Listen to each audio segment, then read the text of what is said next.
আসসালামু আলাইকুম। আজকে আমি আপনাদের বানিয়ে দেখাবো মাছের চপ। আমার এই রান্নার উদ্দেশ্য, আমি অল্প আয়ের মানুষ এবং আমি কম খরচে রান্নাটা করে দেখানোর চেষ্টা করি যেন সবার সাধ্যের মধ্যে থাকে। এবং আমি কয়েকটা রেসিপি দেখিয়েছি পাটার মধ্যে বেটে সাধারণভাবে। এগুলো করার উদ্দেশ্যই হচ্ছে আমার মার ঐতিহ্যগুলো যেন নষ্ট হয়ে না যায়। আমার এই রান্নাঘরের চ্যানেলটি আপনারা অবশ্যই সাবস্ক্রাইব করবেন, আমাকে আগানোর সহযোগিতা করবেন, আমি যেন এটা ধরে রাখতে পারি এবং মাকে স্মরণ করে মনে রাখতে পারি। আমি এখানে পানি কড়াইতে বসিয়ে পানিটা একটু গরম হয়ে আসলে 5 টুকরো মৃগেল মাছ দিয়েছি। তাতে একটু লবণ, এক চামচ পরিমাণ হলুদের গুঁড়া দিয়ে মাছটাকে একটু সেদ্ধ করে নিতে হবে। মাছটা সেদ্ধ হয়ে এলে সাথে একটা লেবু স্লাইস, আপনারা মাছের পরিমাণ অনুযায়ী লেবুটা অ্যাড করবেন। আপনারা যে কোনো ধরনের বড় মাছ দিয়ে এটা তৈরি করে নিতে পারেন। আমি মৃগেল মাছ ছিল তাই আমি মৃগেল মাছ দিয়ে করে নিব। পানি ফুটে এসেছে, এখন আমি ঢাকনা দিয়ে 5 মিনিট ঢেকে দিব মাছটা সেদ্ধর জন্য। আমার মাছ সেদ্ধ হয়ে গেছে, আমি এখন ঠান্ডা পানি ধুয়ে নিব। ধুয়ে নেওয়ার পরে মাছের চামড়াগুলো ছাড়িয়ে মাছগুলো বেছে নিব।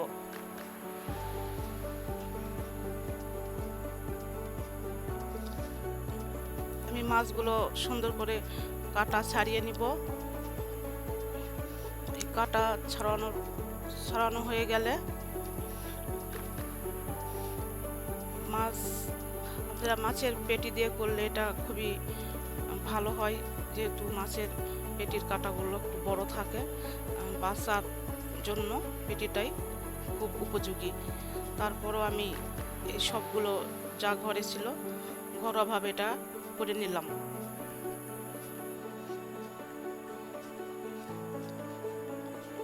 মাছ বাছা হয়ে গেছে, এখন আমি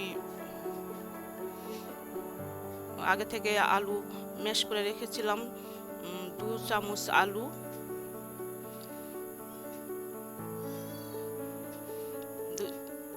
স্বাদ মতো লবণ,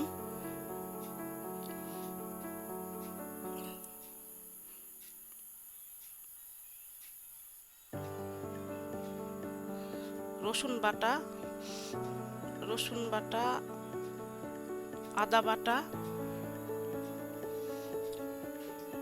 হলুদ গুঁড়ো,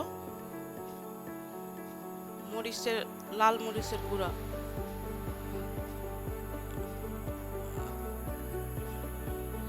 ধনিয়ার গুঁড়া, আর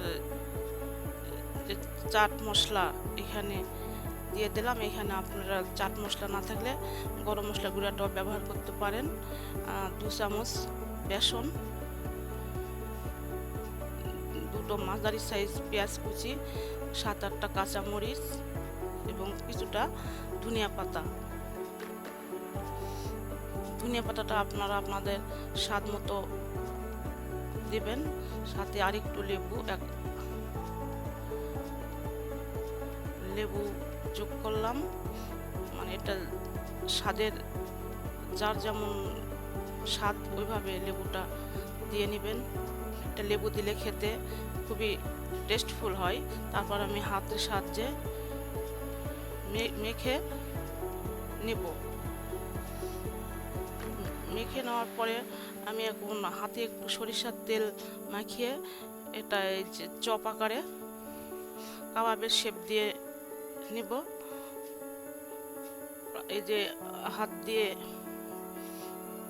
তারপর এটা ভাজার জন্য আমি একটা ডিম ফেটিয়ে নিয়েছি, ডিমে হালকা একটু লবণ দিয়ে নিয়েছি, আর প্যানে সরিষার তেল গরম হয়ে এসেছে। এখন আমি এই বানানো মাছের চপগুলো ডিমের সাথে চুবিয়ে নিয়ে গরম তেলে দেব। আপনারা চাইলে এখানে ডিম ব্যবহার না করতে পারেন। ডিম দিলে এটা খেতে একটু বেশি টেস্ট হয়, এই জন্য আমি এখানে ডিমটা দিয়েছি। এখন গরম তেলে একটা ব্রাউন হওয়ার জন্য অপেক্ষা করব। এখন উল্টে নিব। এক পিঠ ভাজা হয়ে গেলে আরেক পিঠ একটু যে আপনাদের পছন্দ অনুযায়ী ভেজে নেবেন। কেউ একটু কড়া খাইলে একটু কড়া করতে পারেন, আমি একটু কম কড়াই করে নিয়েছি। এটা আপনাদের পছন্দ অনুযায়ী আপনারা ভেজে নেবেন। যে সুন্দর একটা গন্ধ ছড়িয়েছে এবং খেতে খুবই সুস্বাদু হয়। এটা পোলাও বা ভাতের সাথে খুবই মজাদার এবং সুস্বাদু।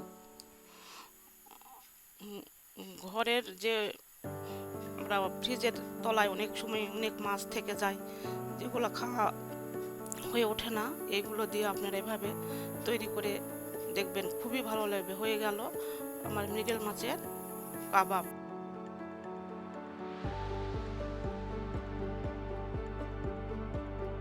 রেডি হয়ে গেল আমার মৃগেল মাছের কাবাব। সবাইকে ধন্যবাদ। আমার চ্যানেলটা সাবস্ক্রাইব করবেন। ভালো থাকবেন। আল্লাহ হাফেজ।